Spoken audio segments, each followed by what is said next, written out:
กราบสบายดีเด้อสบายดีสวัสดีทุกคนวันนี้มาอยู่กับสองน้องอ่อนสาวเราไปน้องอ่อนกะมาเนาะเห็นคลิปเนาะได้ไลฟ์คลิปเนาะน้องอ่อนกับยอดวิวกับเดิมตกเนาะสปินน้องอ่อนนี่ยอดวิวคือสิบโหดหลักหมื่นหลักแสนคือเขาคือสิอยู่แต่สิซ้ำนี่เนาะทุกคนเนาะเมื่อยเนาะถ่ายคลิปได้กับยอดวิวกับตกน้องอ่อนกับเริ่มท้อใจแล้วก็เศร้าใจเนาะกับไก่สิหอดสงกรานต์เลยทุกคนเด้อนี่กะ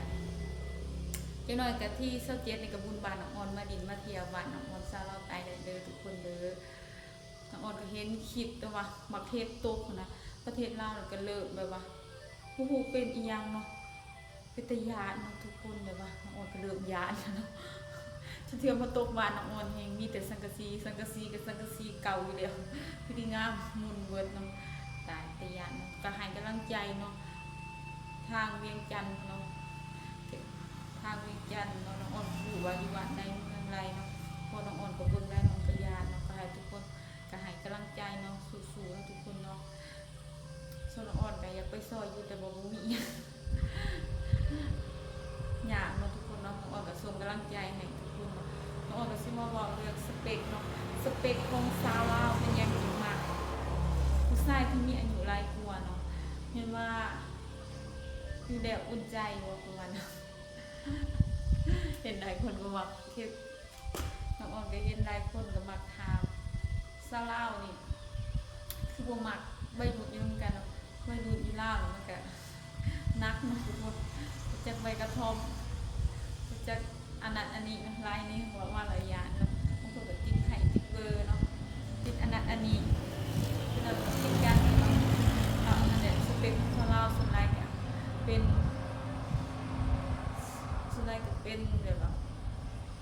มากกว่าคนอายุหลายกว่าเนาะน้องอ้อนเห็นสองสาวควันเนาะสาวควันซูแนวสาวควันทางสวรรณเขตนะยอดวิวเราดีเนาะเรามีแต่ว่ามากวาวเถ่าอย่างเงี้ยนะในเฮ็ดคลิปคักเนาะน้องอ้อนก็เบิ่งเราแบบว่าเซ็กซี่นะหุ่นห้อยเนาะเป็นตาหักเนาะสองสาวควันทางสวรรณเขตน้องอ้อนมักเบิ่งสอง YouTube พระเจ้าเนาะแต่บ่ฮู้วิธีสิเฮ็ดให้ยอดวิวตัวเองดีขึ้นจังไดเนาะก็พยายามเฮ็ดเป็นโตของตัวเองเนาะแต่ว่ามันก็ยังบ่ดีขึ้นก็พาทุกคนเข้าให้กำลังใจเนาะน้องอ้อนก็เริ่มท้อเริ่มเมื่อยเนาะเฮ็ดมานี่ก็2 ปีปลายแล้วนะแต่ว่ามันก็ยังอยู่คือเก่าเนาะทุกคนก็พาเข้ามาให้กำลังใจน้องอ้อนสร้างเราไต่เลยทุกคนเด้อโดนคนบ้านนอกบ้านนาเลยเนาะนี่น้องอ้อนก็อยู่เฮือนเนาะบ่ได้ไปทางใดเนาะอยู่บ้านอยู่เฮือนเนาะเมื่อยเนาะพักผ่อนย้อนวรกายบ่ได้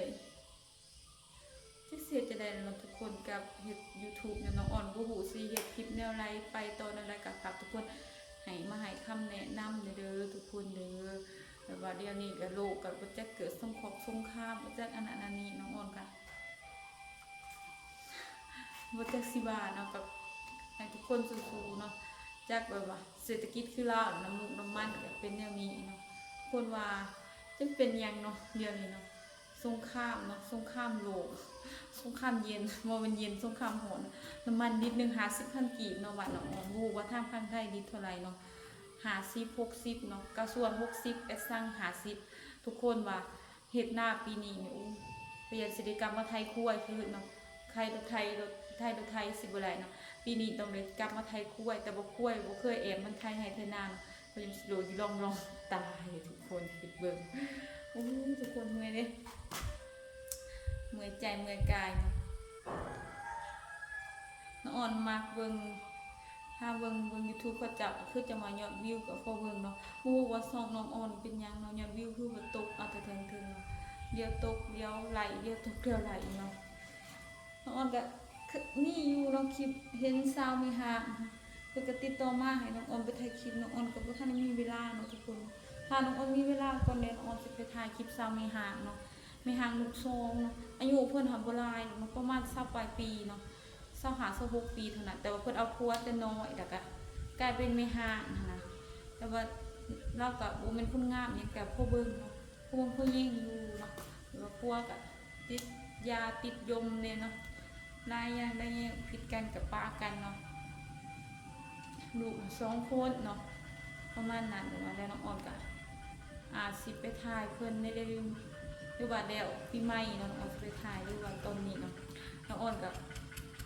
คลิปนี้น้องออนกับมาบอกสเปคหนุ่มๆเนาะสเปคแบบว่าได้คนก็มาถามสลับยังมักเอาครัวเถ่าเข้ามาเพราะว่าเศรษฐกิจแนวนี้นะทุกคนเอาครัวนุ่มยันเลี้ยงบุกเอาครัวเถ่ามันจะเสียคุ้มถ้าจะเอาครัวนุ่มจะต้องหาเงินเลี้ยงครัวเนาะถ้าเอาครัวเถ่าเสียงเฮาประมาณนั้น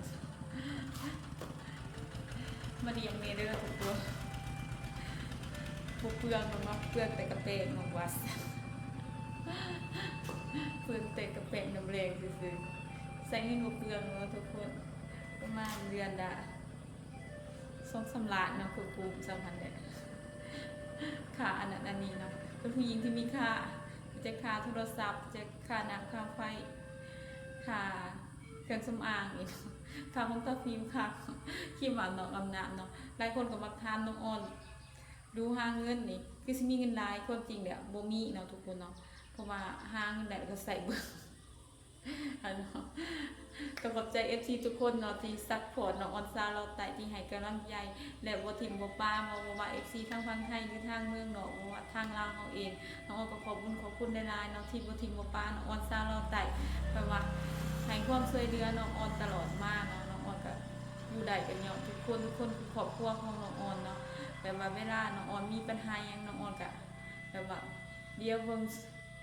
ทุกคอมเมนต์ของทุกคนน้องออนก็ดีใจเนาะขอบใจทุกคนที่เข้ามาคอมเมนต์และซัพพอร์ตแต่ว่าท่านทุกคนที่ติดตามออนมาแต่โดนส่วนได้ช่อง YouTube น้องออนบ่แม่นมายอม